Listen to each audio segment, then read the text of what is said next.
Hey everybody, Theresa here of Larkin Design. Welcome back to my channel and welcome to Finish It September. And so I know that doesn't have a fun, clever ring to it, but that's what we're doing. We're going to get down to business. And so I wanted to chat with you just for a few minutes about the first step to take when you know that you have a project that you want to finish. And I've talked about this before in the Hybrid Scrappers group, which is on Facebook, and I've talked about this in my classes, the In My Pocket volumes 1 and 2. And so just so you get a little bit of background on how this became so important for me, remember back a couple of years ago when Becky Higgins was having people like count how many albums they had? And she was talking about it in the whole context of what is the end goal? What are you hoping to accomplish at the end of your life or at the end of your scrapbooking career? What do you want to see that you've accomplished? And when she was doing all that, I was like counting my albums, and I had this crazy, ridiculous number of albums. Like, I don't know, at the time it was like 53. And I'm sure by now it's almost 100, because that was like 3 or 4 years ago.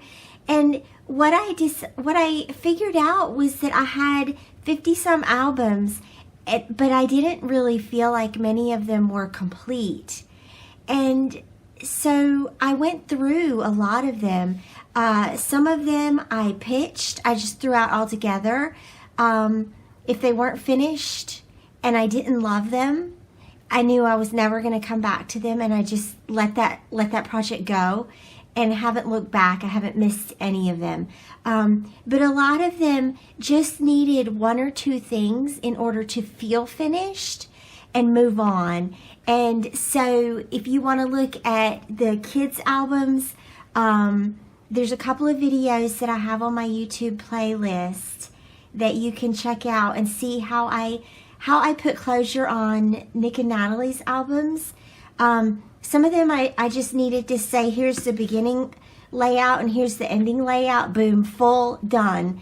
But I think that it's really important, like, to finish these albums, because then we can look at those albums on the shelf and stop spending emotional energy on those albums. And so things that we possess, things that we own, create emotional energy for us, right? And if it's an unfinished album, that is negative emotional energy. If it is clutter, that is negative emotional energy. If it's something that keeps you from being creative, that is negative emotional energy. And negative creative energy, having 53 albums and only 5 of them are complete, is negative creative energy. So let's create strategies to finish these albums. And that is actually how In My Pocket volumes 1 and volumes 2 came to be, is because I wanted to get a handle on my Project Life albums. I now have 7 years of Project Life. I have 2012, 13, 14, 15, 16, 17, 18, and now 2019. And most of them are finished except for 2018, and I'm still working on 2013, which is a project that I'm redoing altogether. So that's a long-term project. And it won't be long before we start going on 2020. So it's time to get 2018 finished for me. Like I said in my opening video for this series, I have like 1 or 2 layouts left to do. And so I'm not going to do a whole walkthrough of this album just yet. I'll wait until I have it all done for you. So sometime in the middle of the month, probably, I will share that with you. I just wanted to sit down today and assess what exactly needs to be done. What photos do I need to print out? What kit do I need to pull so I can finish it up? And so that's all we're going to do today, is just simply assess. I also wanted to share with you, we've been moving my albums around and created a new home for them over on the album wall, and I discovered this. So if you are a student in My Pocket Volumes 1 and 2 or 2, then you know that this is a big deal. Going through the album for the last time before you put it on the shelf. It's part of the class. It's part of the class content. And as we were reorganizing my albums and putting them back, I found this little sticky note in my 2017 album B. This is it's already completed. It's been completed for a long time, but as we were putting them back on the shelf, I found this little sticky note, and so I thought that my students in the classroom would get a kick out of that, because sometimes you miss things. And so take a moment when that happens. Take a moment to go through and check and see what's missing, and fix that. Take a minute to fix that. And I also want to just encourage you, our albums take routine maintenance. And so once a year, I encourage you, about once a year, to take all your albums off the shelf and go through them. Make sure that the adhesives are holding up, that your embellishments are staying in place. This is one of my favorites, by the way. Look, there's the glasses from the eclipse. Just make sure that things look good in your albums just once a year, or maybe once every other year. Just make sure that you're actually curating your albums. We can do that. We can curate to a certain extent, right? And then once we're gone and we're no longer here to curate these albums, they will go downhill from there in some way, shape, or form. But I believe in making sure that we go through these periodically and just check and make sure.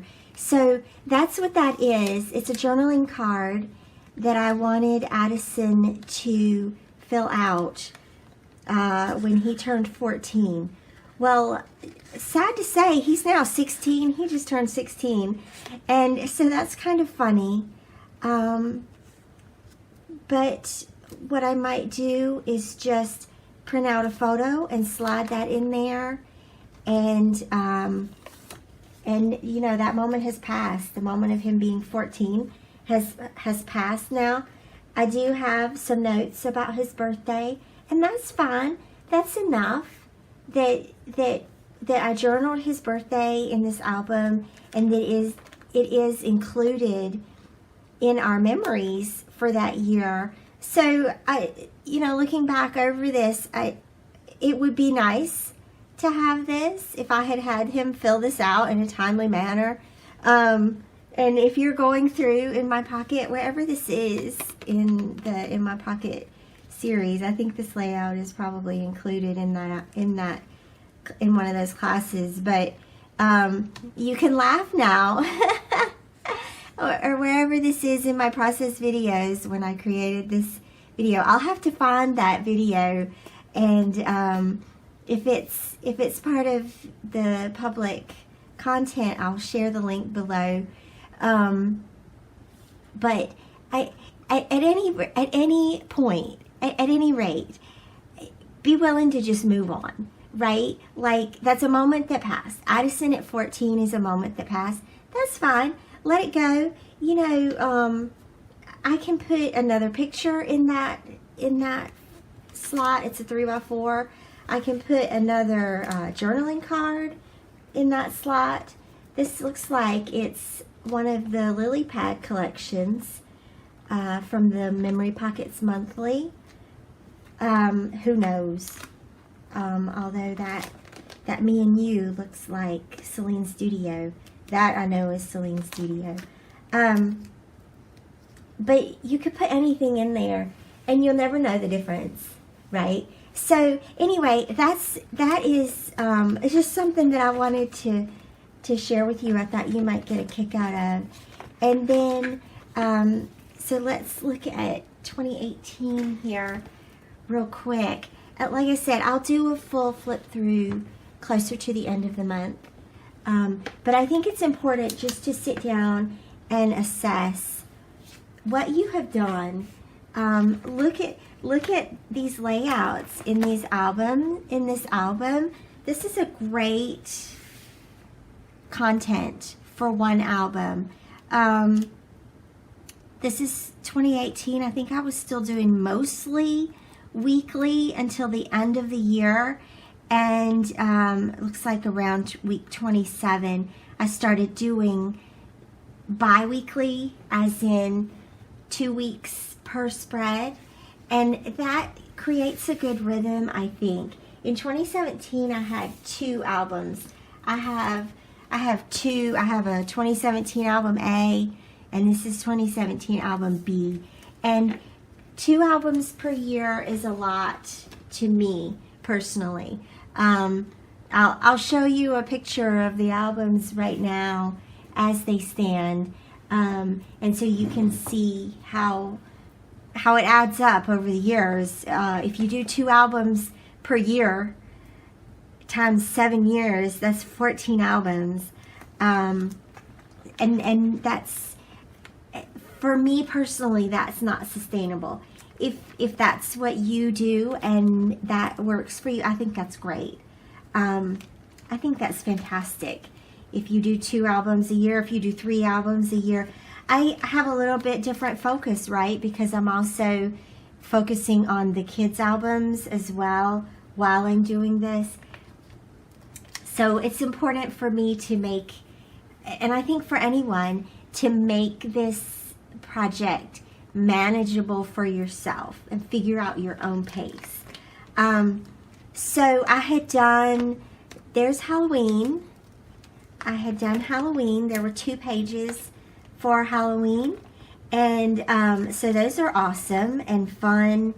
And then I had done 1 layout for November, and this is kind of an interesting layout because this photo is from Thanksgiving, but the rest of the photos are just from the month of November. And then I wanted to do, what I want to do next is a layout from Thanksgiving, and I want to do the last page. So these are Simple Stories. If you're wondering, these page protectors are from Simple Stories. I'm going to do a, look for this in the next couple of days. I'm going to do a video comparing different page protector types, different brands. So some of these are Simple Stories mixed in with Becky Higgins. This one, for example, is a Simple Stories, and it has the big 6x8 pocket, which I love. What I don't love is that it doesn't have any 3x4s, but it would be easy. You could make 3x4s. The only thing is that they slide from the side. So if you're going to make a 3x4 pocket, you need to slide your card in, then fuse it, then slide the next card in. So don't make it interactive if you choose to do that. But I really do like the Simple Stories page protectors. They do go all the way to the edge, so they would they match up with the Becky Higgins in the binding. If that bugs you, sometimes that bugs me. If like the We Are Memory Keepers has a little tab there. But anyway, so look for that to come. I just wanted to get what I actually needed in here. This is what I actually need to finish up. And then these can go in my spare. I have a binder that I keep all my spare page protectors in.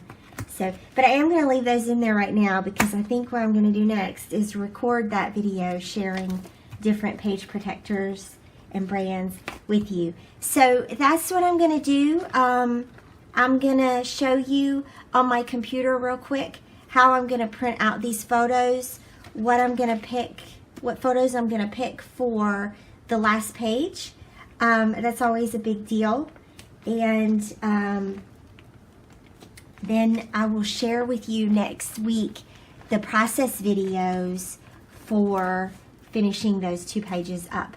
So thanks for watching, and I'll take you over to my computer now and we'll print out those pictures real quick.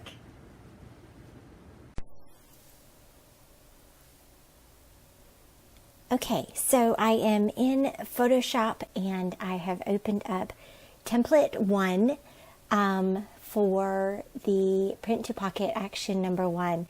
And so what I'm going to do next is I'm going to go in and select the photos that I need from this event. And so of course what I'm doing is Thanksgiving of 2018. So let me go into that folder and see what I have. And so I actually took quite a few photos from that day that I want to include in this layout.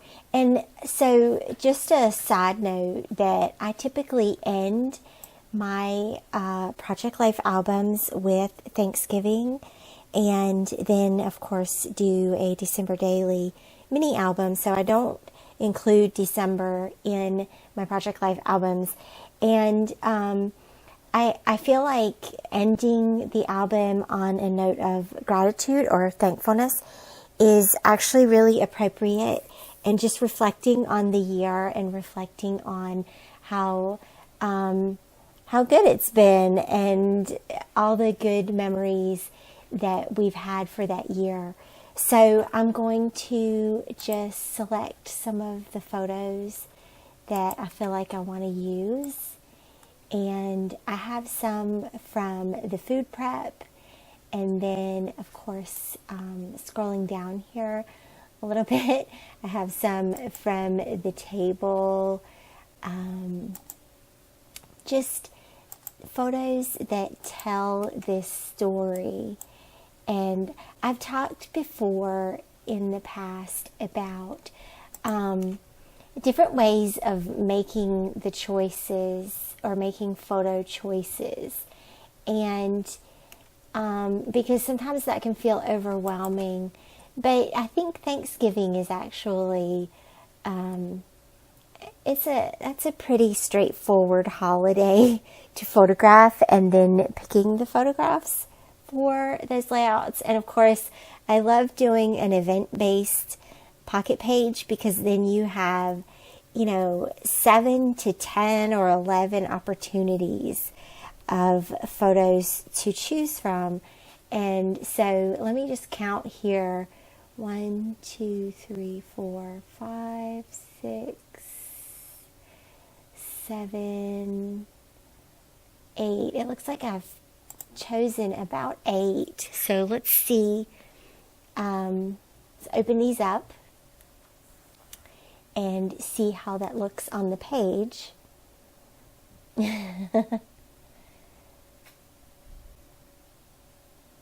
These are awesome.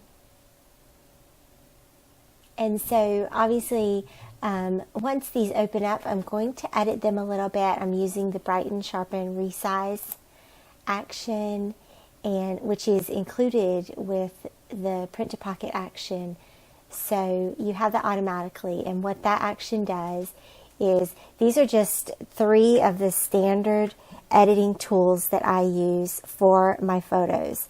And so it brings up curves for you so that you can brighten, and then it will run an unsharp mask, and then it will give you the cropping tool to crop it down to 4:6. It also gives you the option to crop to 3:4 and 4:4. I just included common sizes that we use a lot for Project Life pages. And so whenever I do these screen captures, it slows my computer down. So sorry for those delays there. There we go. So I'm just going to Control A and Control C, and then go back to the template and click on the layer that I want to drop that into, and Control V, and then I'm using my arrow down key to bring it into view under that clipping mask. And so it will clip that to the clipping mask automatically for you, and then just drag it into place. And so then here is a 3x4 photo. So again, I'm just going to brighten, sharpen, and resize.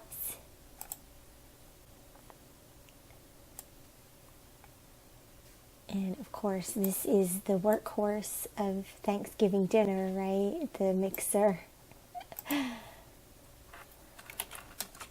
Control A and Control C. And then I'm going to just drop that one here. And then arrow that over. So notice how when you drop these into the template, they're hidden underneath the other layers, and then you have to drag it into the clipping mask in order for it to show. It is there. So if you're in the move tool, it will show you the rectangles. And so once I have that one copied into the template, I'm going to close it, and that way I know I've included it. And I don't typically save my edits, but you can. You can save your edits if you want to. And then I'm going to just drag this and select what I want. I'm going to do a little bit of cleanup on this image. I've just a side note, all of these desserts are gluten-free that we had made, so that's cool. And I'm just going to clean up some of these larger crumbs here. Just anything that sort of detracts from the photo.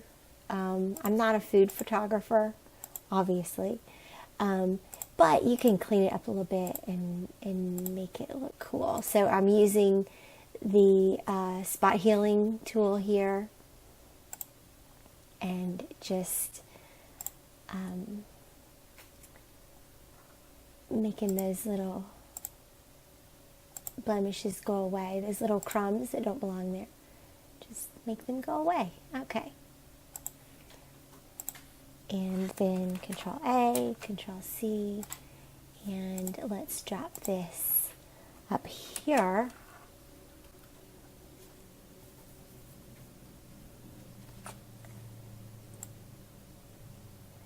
That looks good. And then I can close that and go to the next one.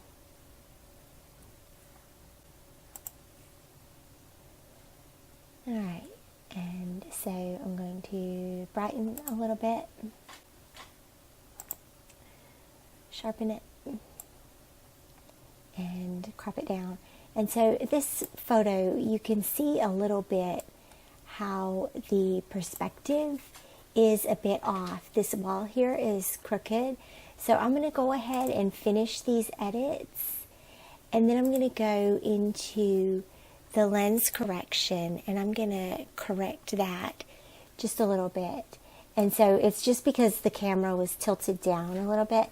So I'm going to go into the custom menu here, and there's a vertical perspective and a horizontal perspective. And so we're going to correct the vertical perspective, and we're going to pull the bottom half of the image out just a little bit, and then it's also tilted a little bit, so we're gonna just not that much. Let's do like 1.5, maybe just 1. Yeah, I think just 1. You don't want to do too much because you're going to distort it. But I think that looks a little bit better. And so I'm going to click OK on that. And then Control A, Control C. And go back into my Move tool here. And Control V and paste that into our template here. and drag that into place. Oh, that's not the right one. Go back in there and do Control A, Control C a second time. There we go, and see if that did it. There we go. That's the one we want. Okay, and then I'm going to close that image out and go to the next one. This is one of my favorite pictures from that day. And so I'm going to just crop it down. And you can see again my perspective on all of these photos was just a little bit off, but it's fine. We're not going to worry too much about it. I am going to brighten this back here a little bit. So let me go into my Dodge tool here, make it just a little bit bigger. Go to 1100 and just make that a little bit brighter.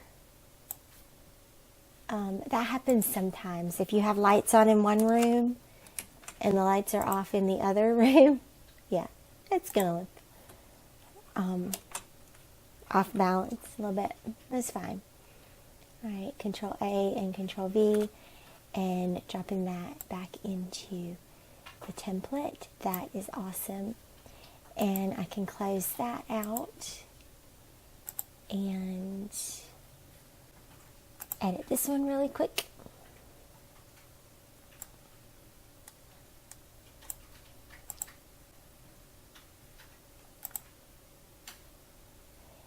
And crop it down.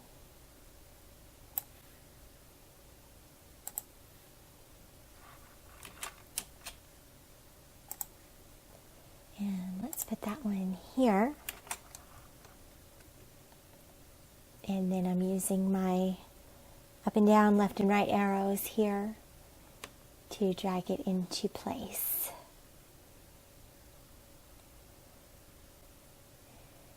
That always takes just a second.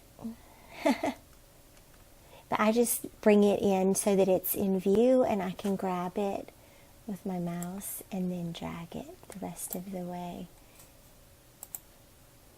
In case you're wondering, on this template, you can disable the borders. They are included in this clipping mask that's on top of each of the images. So if you turn that layer off, well, that's supposed to disable that border.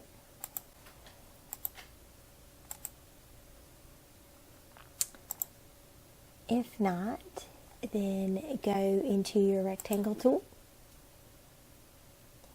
And you'll see up here, it has the fill and it has the stroke. And just simply turn that stroke off. And then you'll have no borders on your photos. I happen to love having the borders on the photos. I think that it makes them stand out a little bit better. And so here's one more image that we're going to go ahead and crop down.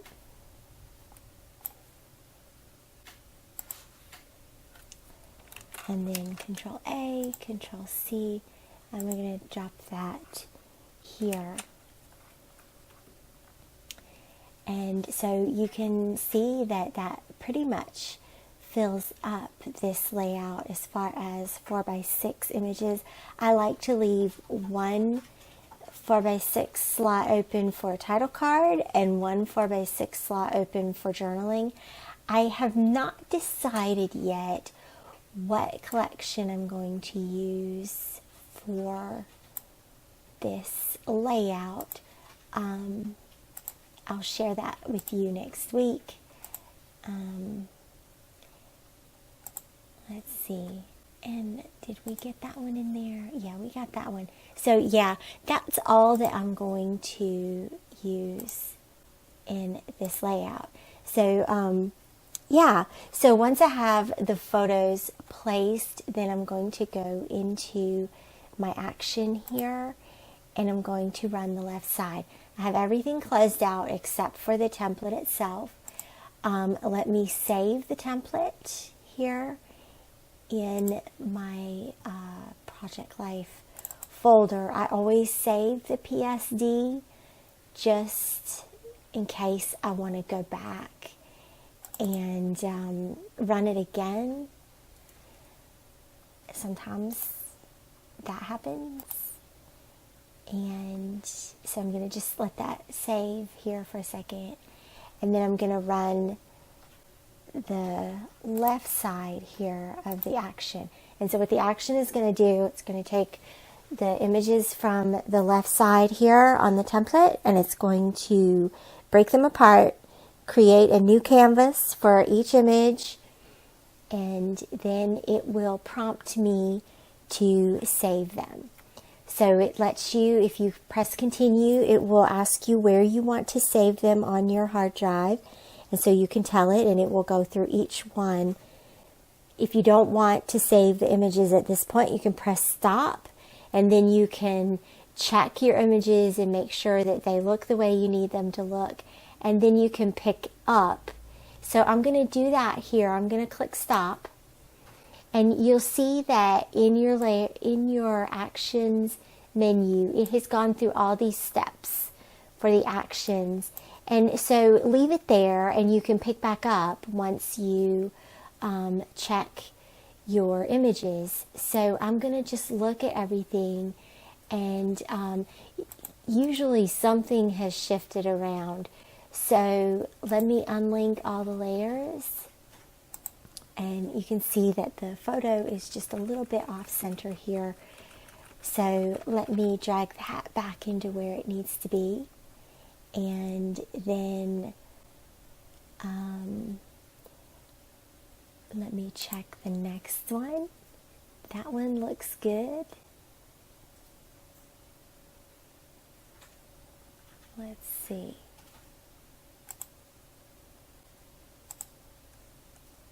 Yep, that one looks good.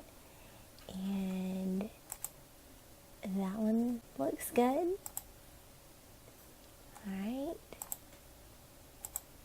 And the last two, those didn't even have an image on them. So then let me go back to the first one where we started, and I'm going to pick that action back up.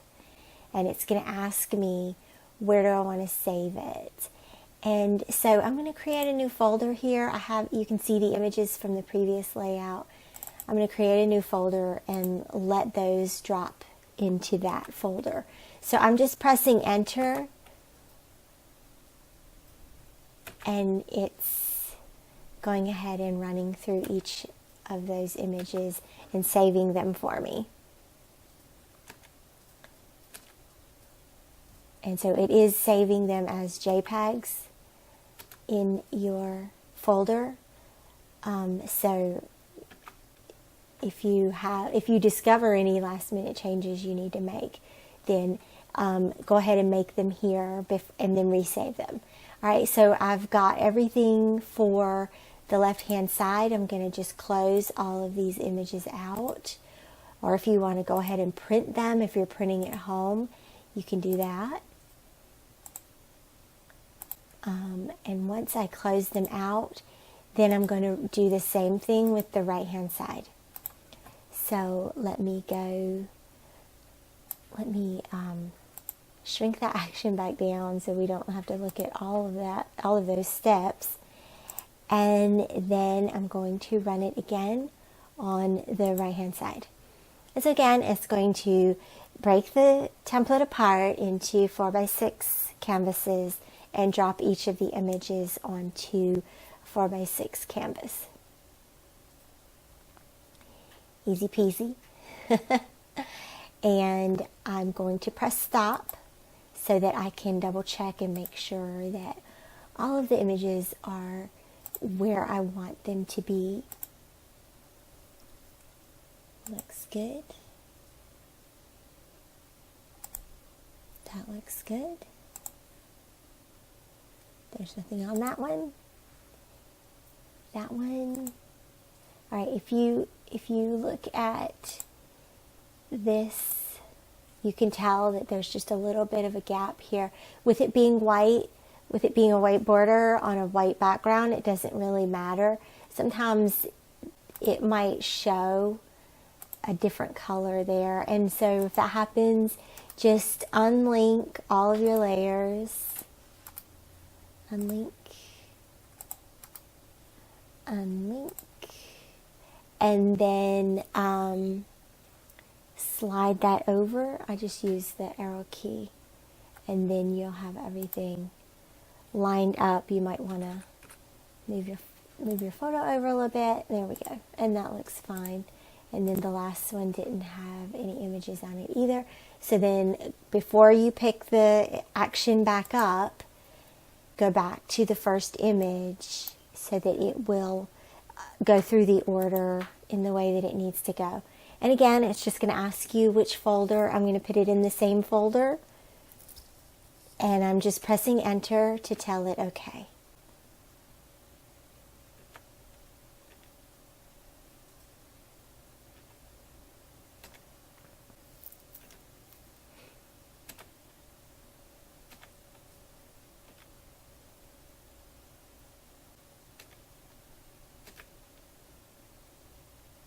Okay, and at this point you have all of your images saved. I'll just show you what that folder looks like, and you can, I'm looking for JPEGs here, and so then you can send those out to print or open them up and print them at home. That's what I will be doing, and then I will create the layout, and so I will share that with you in the next video coming up really soon, one day next week. And so that has been a real-time video of how I prepare my images to print. And so I hope that was helpful for you, and you can do this week after week after week. If you're doing a major catch-up project, you'll find that this helps make that printing process go a whole lot smoother. And of course, you can find links below for all of my 2018 Project Life process videos, and you can find links to purchase the action below, and also links for signing up for In My Pocket. So thanks so much for watching this video. Be sure to like below and comment. Let me know what you still have to catch up on for your Project Life albums. I would love to hear from you. And subscribe to my channel so that you can check out all the latest videos as they become available. I'll see you back here again soon. Bye-bye.